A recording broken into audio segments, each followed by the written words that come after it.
Un pneu crevé. Un homme conduisait sa voiture de New York à Boston. Ce n'est qu'à la fin du voyage qu'il a découvert qu'un des pneus de sa voiture était crevé depuis le début. Il a néanmoins réussi à arriver à sa destination et cela n'a posé aucun inconvénient.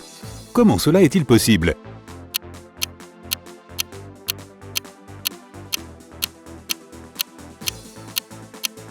Le pneu crevé était le pneu de rechange. Un stratagème compliqué. Le directeur d'une grande entreprise revient de déjeuner et découvre que son coffre-fort a été cambriolé et que tout l'argent a été volé. À l'intérieur, il a trouvé une note. N'envisage même pas d'appeler la police. Eh bien, l'homme a fait exactement le contraire. Il a appelé la police et leur a dit qu'il soupçonnait son demi-frère David d'être le responsable. Un des policiers a rendu visite à David et lui a posé plusieurs questions. Mais l'homme a montré au détective son bras droit plâtré. « Regardez, je me suis cassé le bras, il y a justement 2 jours. Cela ne m'aurait pas permis d'entrer dans le bureau de mon frère et encore moins d'écrire un mot. » Le policier n'avait rien d'autre à faire que de partir. Il a décidé de rester déjeuner dans un café en face de l'appartement de David. Une demi-heure plus tard, le détective a remarqué que l'homme quittait sa maison. C'est à ce moment-là que le détective a réalisé que le frère était coupable et s'est empressé de l'arrêter. Comment a-t-il compris ?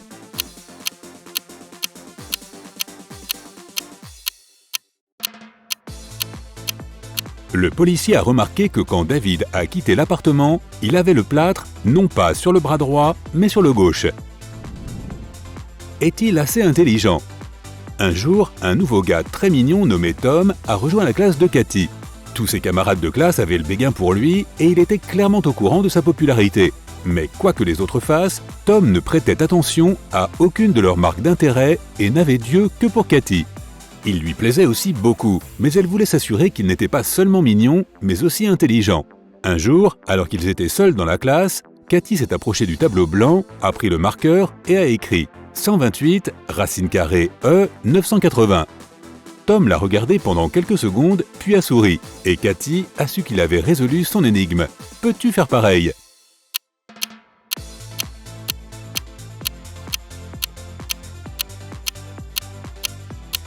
Mathématiquement, cette énigme n'a aucun sens, mais si tu essuies la partie supérieure de l'expression, tu obtiendras « I love you » en anglais. Ça demande un peu d'esprit, hein? Un directeur licencié. Mark, Jim et Bob travaillent comme directeurs dans le même bureau. Un jour, l'un d'eux est licencié et l'autre obtient une promotion. Le manager qui reste veut d'abord démissionner, mais il change ensuite d'avis. Tu sais que celui qui est licencié est plus âgé que les autres et qu'il est célibataire. Jim est plus jeune que le manager qui a décidé de rester au travail et il ne connaît pas la femme de Bob, qui est virée.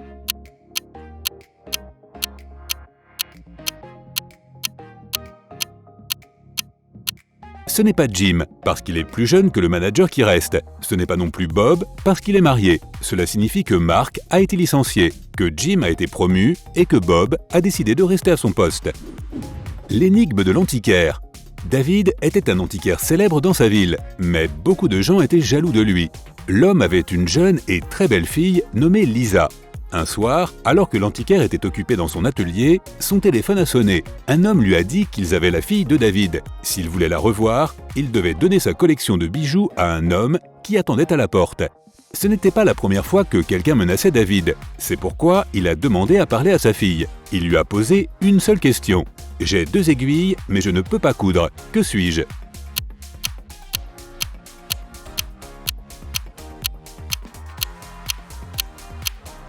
Quand David n'a pas entendu de réponse, il a dit « Ce n'est pas ma fille » et a raccroché. Quelle est la réponse à cette énigme? Lisa aurait su que son père parlait d'une horloge. Un problème de conducteur. Un homme conduisait sur une route de campagne quand un des pneus de sa voiture a éclaté. En changeant la roue, il a accidentellement perdu les 4 écrous. La route était déserte et le conducteur avait peur de devoir passer de nombreuses heures à attendre quelqu'un qui puisse lui donner un coup de main. Mais un enfant qui passait devant son véhicule a dit quelque chose qui a aidé l'homme à résoudre son problème. Quel conseil l'enfant a-t-il donné au conducteur?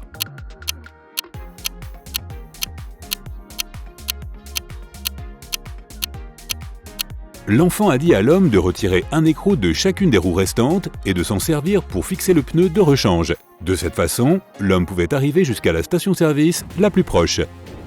De célèbres voleurs à l'étalage.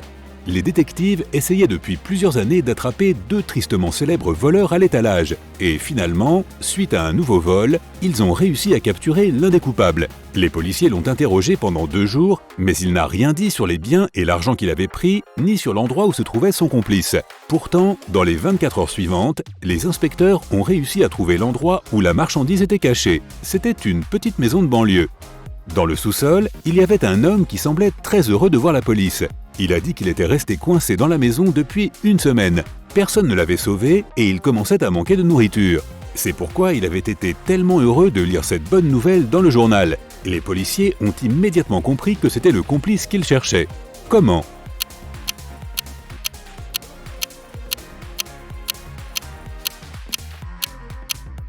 S'il était resté piégé dans la cave, comment aurait-il pu se procurer des journaux du jour ? 2 seaux. Tu as 2 seaux d'eau. Dans le premier seau, l'eau est chauffée à 38 degrés Celsius. Dans le deuxième, l'eau est refroidie à moins 73 degrés Celsius. Tu dois lâcher simultanément 2 pièces de monnaie dans les seaux. Quelle pièce atteindra le fond plus rapidement ?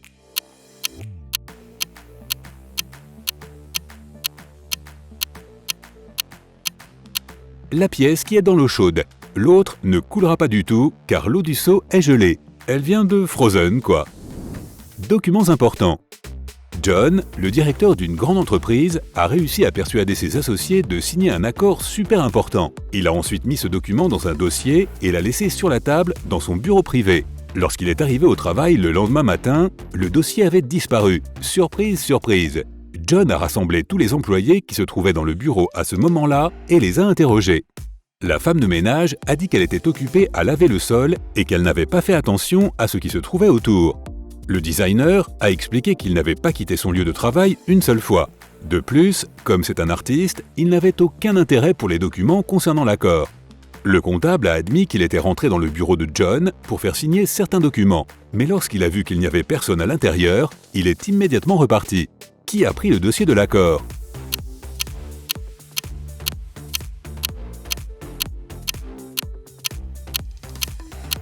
C'était le designer. Sinon, comment aurait-il pu savoir que le dossier manquant contenait un accord ? Énigme des chaussettes. Matthew porte soit uniquement des chaussettes noires, soit uniquement des chaussettes blanches. Un soir, il est pressé et doit se préparer pour un dîner romantique avec sa petite amie. Soudain, il y a une coupure de courant.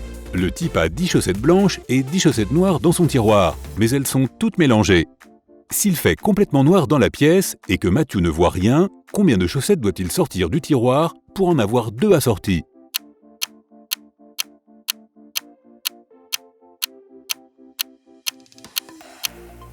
Seulement 3. Dans un groupe de 3 chaussettes, il y aura forcément 2 chaussettes de la même couleur. Une professeure intelligente. Un jour, une professeure a décidé de faire passer un examen à ses élèves, mais tous ont refusé de le faire. Elle ne pouvait garder en retenue qu'un seul élève. Tout le monde connaissait évidemment le nom des autres élèves. Or, si un élève savait qu'il allait rester en retenue, il acceptait de passer le test. Comment pouvait-elle faire participer tous les élèves ?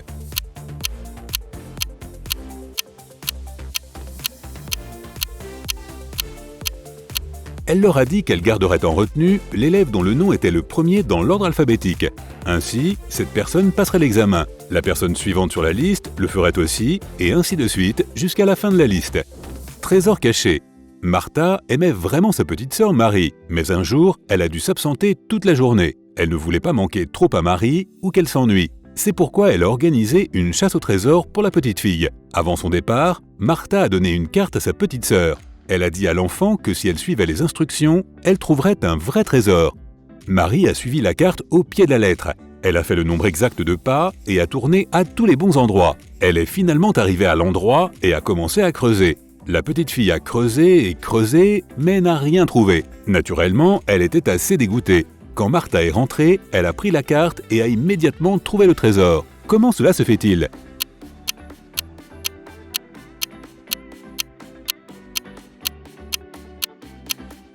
Martha a commis une grave erreur en dessinant la carte. Ses pas étaient beaucoup plus grands que ceux de Marie. C'est pourquoi la plus jeune fille n'a pas pu trouver l'endroit où Martha avait caché le trésor. Qu'est-il arrivé au roi de la promo ?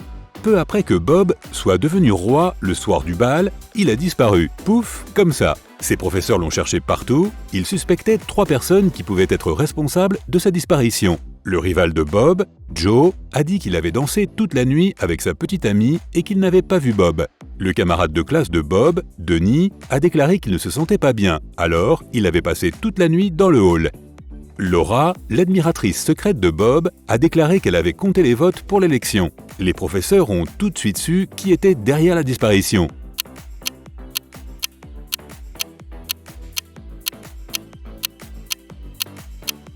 C'était Laura. Bob était déjà le roi du bal, elle n'avait pas besoin de compter les votes. L'anniversaire de Sam. Sam est une jeune femme vraiment spéciale. Elle a eu 17 ans avant-hier. L'année prochaine, elle aura 20 ans. Quel est son secret?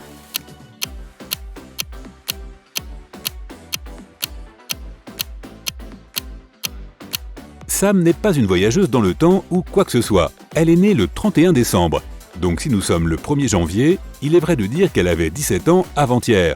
Elle a eu 18 ans le lendemain, elle en aura 19 le dernier jour de cette année, et l'année prochaine, elle en aura 20.